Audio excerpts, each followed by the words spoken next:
नमस्कार दोस्तों, हमारी आज की कहानी है बेटा बोला मम्मी उम्र का लिहाज तो किया करो। कहानी पसंद आए तो हमारे चैनल को सब्सक्राइब जरूर करें। भाभी, कुछ दिन मम्मी को यहाँ ले आओ। जगह बदलने से उन्हें अच्छा लगेगा। घर में बंद रहने से अच्छे भले इंसान का दिमाग खराब हो जाता है। आज पापा को दुनिया से विदा हुए 1 बरस होने आया है। मम्मी को इस माहौल से निकालना होगा, नहीं तो लोगों का सोचकर वो अपनी तबीयत खराब कर लेगी। सिमरन अपनी भाभी रश्मि से फ़ोन पर कहने लगी, आपके पास आना तो दीदी दूर की बात, मम्मी तो यहाँ पर भी सिर्फ मंदिर के अलावा कहीं नहीं जाती। होटल, मूवी, मार्केट, सब जगह उनसे जिद करते हैं पर वो निकलना ही नहीं चाहती। रश्मि चिंता करते हुए बोली। सिमरन अपनी माँ को समझा समझा कर थक चुकी थी। अभी 3 महीने पहले ही ससुर जी एक्सपायर हुए। वो सिर्फ 12 दिन ही ससुराल रुकी। उसके बाद अब वो सास को अपने साथ लाने के लिए ससुराल जा रही है। ससुराल पहुंचकर उसने अपनी सास का डेली रूटीन देखा तो वो हैरान हो गई। उनका उठना बैठना सब पहले जैसा नहीं था।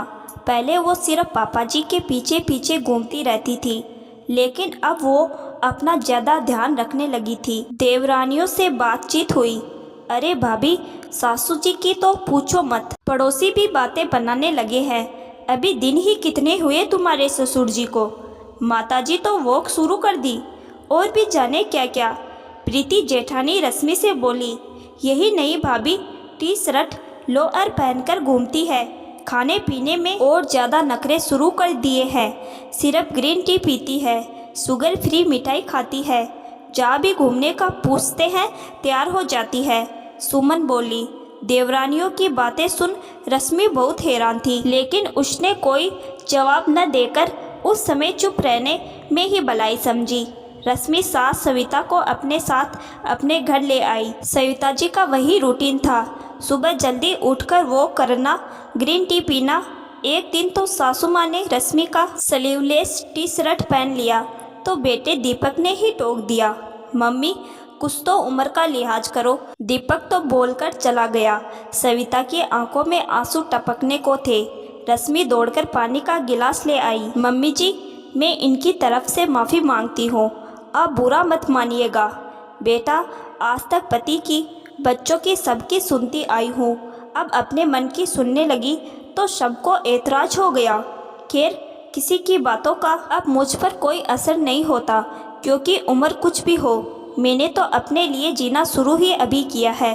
तुम्हारे पापा जी हो या मेरे बेटे, सबने मुझे यही बताया है कि वो मुझसे क्या चाहते हैं।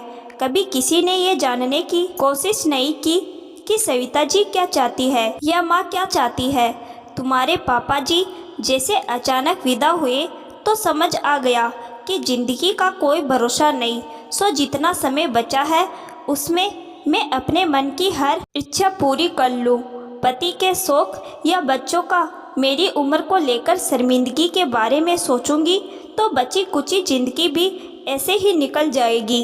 इसीलिए अब मैंने उम्र को अनदेखा करना सीख लिया।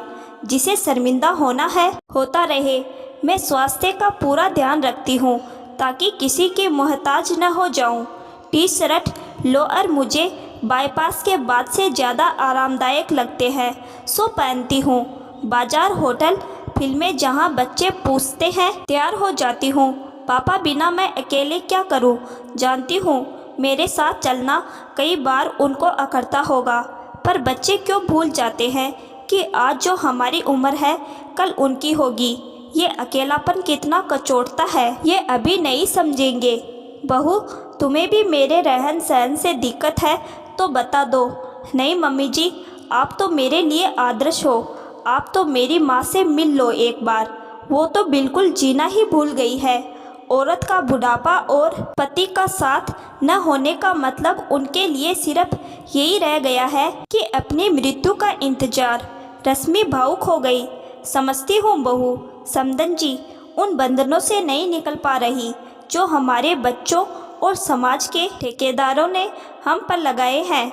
मेरी लड़ाई भी कोई आसान नहीं थी, क्योंकि लड़ाई जब अपनों से हो तो खासकर औरतें समझौता कर लेती है, पर मैंने तो सोच लिया है। अब तक मैं जिंदगी काट रही थी, सही मायनों में जीना तो अभी शुरू किया है। समदन जी को तो मैं समझाऊंगी, तुम तो मुझे अपनी किटी में शामिल करो। देखूँ तो सही, ये औरतें साथ में बैठकर बातें क्या करती है। सविता जी ने उत्साह से कहा। हाँ मम्मी जी, हमारे यहाँ सासों की अलग किट्टी और बहुओं की अलग। रश्मि मुस्कुराते हुई बोली। ओहो, अब समझ गई कि ये औरतें क्या बातें करती होगी।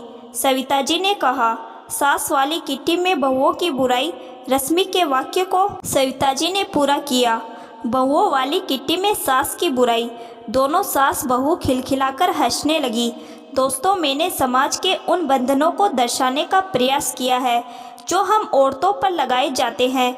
बच्चों की पति के सुनते सुनते हमारे बाल पक जाते हैं। फिर जब अपने मन की करने की सोचती है तो उम्र का हवाला दे फिर प्रतिबंधित कर दिया जाता है। औरत के पूरे समर्पित जीवन में से उम्र में किसी पड़ाव में तो उसे भी अपनी ख्वाहिशें पूरी करने का हक मिलना चाहिए।